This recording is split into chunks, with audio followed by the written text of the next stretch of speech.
are more worried about that than the other way around. Well, it apparently ended because of interest and no funding and all the rest of that. Yes, apparently that's why it ended, but a lot of people are not convinced that's all there is to it. Well, then let's look at it in the other fashion. If you are being warned off not to go there, then why in the world would you come back with untold sightings and landings and things like that that continued obviously since 1975? If we were supposed to be warned away and then this would be supposedly covered up or smothered over or what have you, the actions contradict, in my opinion, that particular theory. But officially, certainly, it is a secret. If we found things, saw things, know a lot of things about the moon, it's obviously being kept secret from us, despite the comments of various people, and despite sightings, despite all of that, officially, it's being held secret, right? That's correct. And we just have to determine the reasons why. I personally think that when we look at some of these crafts and we know what type of propulsion they have, and this was one of the discussions that was conducted at Goddard between the 22 scientists, they knew what type of electromagnetic propulsion was being used, free energy, for lack of a better word. The fact that the planet produces that as a giant Van de Graaff generator, hundreds of trillions of immeasurable volts. And if we continue to evolve scientifically where we stop fighting against the natural forces and merge towards them, we will find that a lot of our energy problems, pollution problems, global warming problems can be alleviated.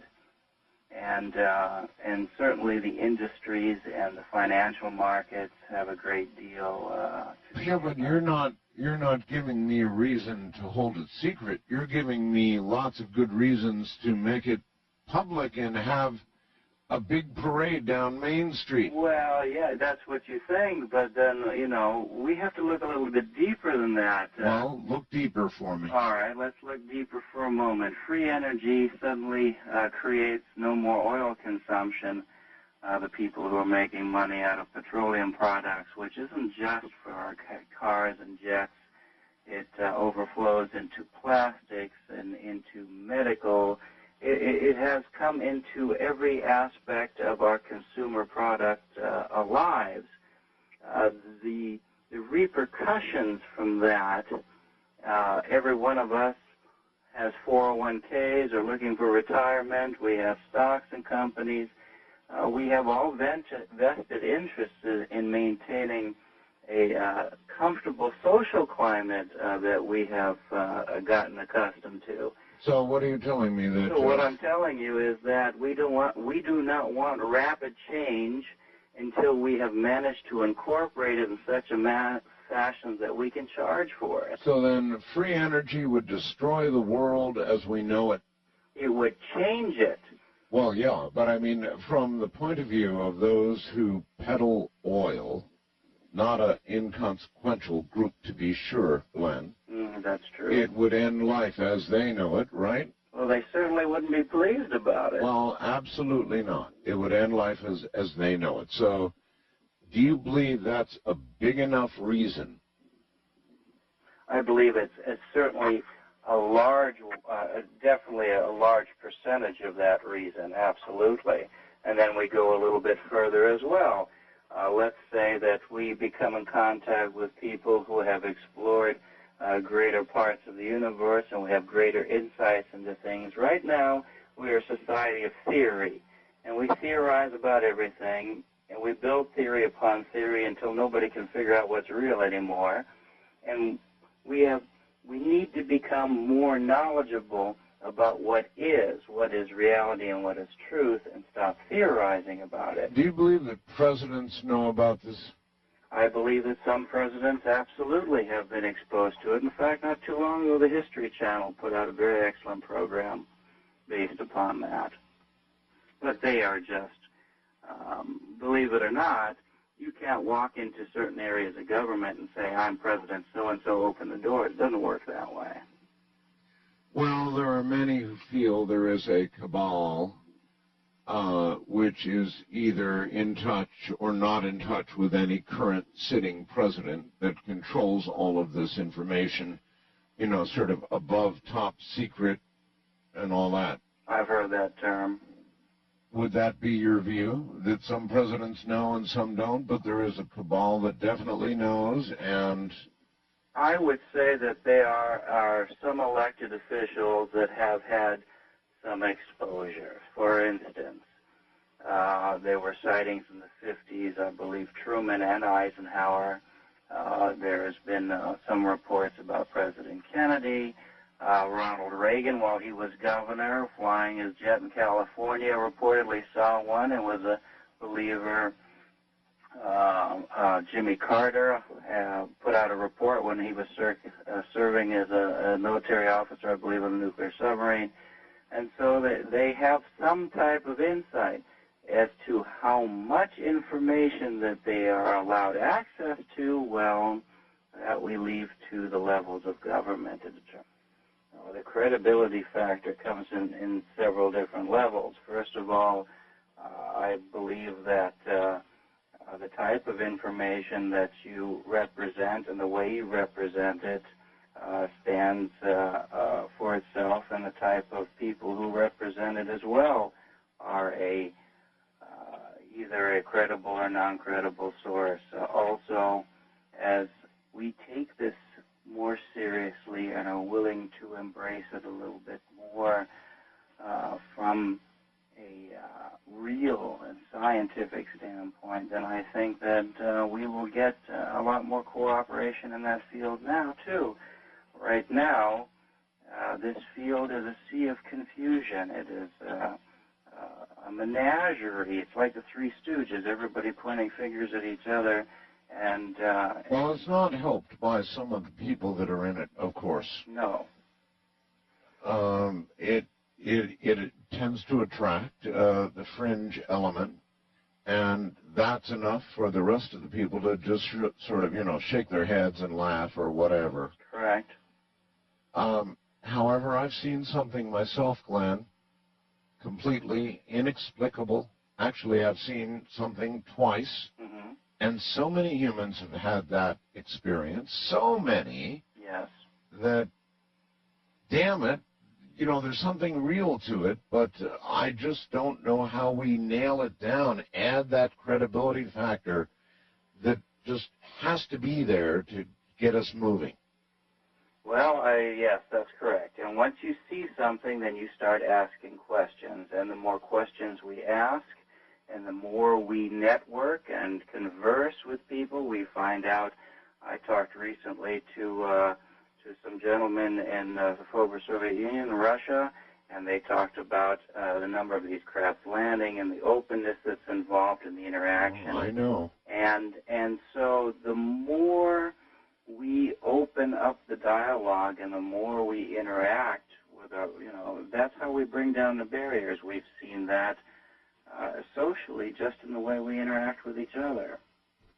Well, I've watched friends trying to open this whole thing up, well-intentioned, very brilliant people like Dr. Greer, who have really gone after it in the most conventional way you can imagine, amassing powerful witnesses, offering to give testimony that would be at the very least shocking, but the poor guy, he doesn't make a lot of progress. And he's doing it sort of from the inside, I mean the right way. And still he bats his head up against the wall, and I'm sure he'd be the first one to agree with that. Well, absolutely, and, you know, Professor McDonald and Major Kehoe and Dr. Alan Hynek, and they all went before the Senate in 1968 and 69 in order to bring this mantle of secrecy out and be more open with it, and it was relatively squashed at that time, too. And so I think that that is a valuable lesson, that in order to promote greater education in this field, it doesn't have to be in front of CNN or in front of the International News Conference, because that's where you reach the greatest amount of resistance to the well. You have to go amongst the people. And I think that's a very clear reason why we saw so many UFO sightings and so many contacts, and I can't even count them, at least 100 countries during a particular amount of time, because they found out that from the official standpoint, they were not going to release this information, even if they flew in formation over the Capitol building as they did in 1952. I was going to say, they did. They did, and they did it again in 65. And there are photographs of all that. Absolutely. We have photographs. It's the damnedest thing. We just don't. So if our officials are not going to relay the information, then what do? You go amongst the people. And we do that normally, too. If we talk to a government and we find that government doesn't want to embrace our freedoms and democratic ideals, we go to the people and hope that it works them through the back door. Right. But to see things on the moon, which is relatively close, that would give up the ball game.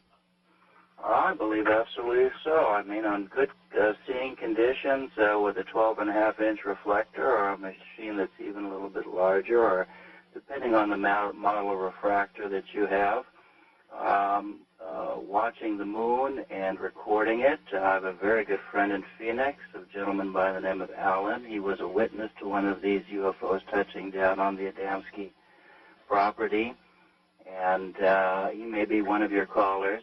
But he has a very sophisticated telescope system that's hooked up through video through the television, and he watches and photographs it quite diligently, and he has some extremely interesting photographs. If guys with 12-inch telescopes that can do it, then what about the University of Hawaii, where they have a telescope that'll knock your socks right off? I mean, it would eat that 12-incher and not even burp.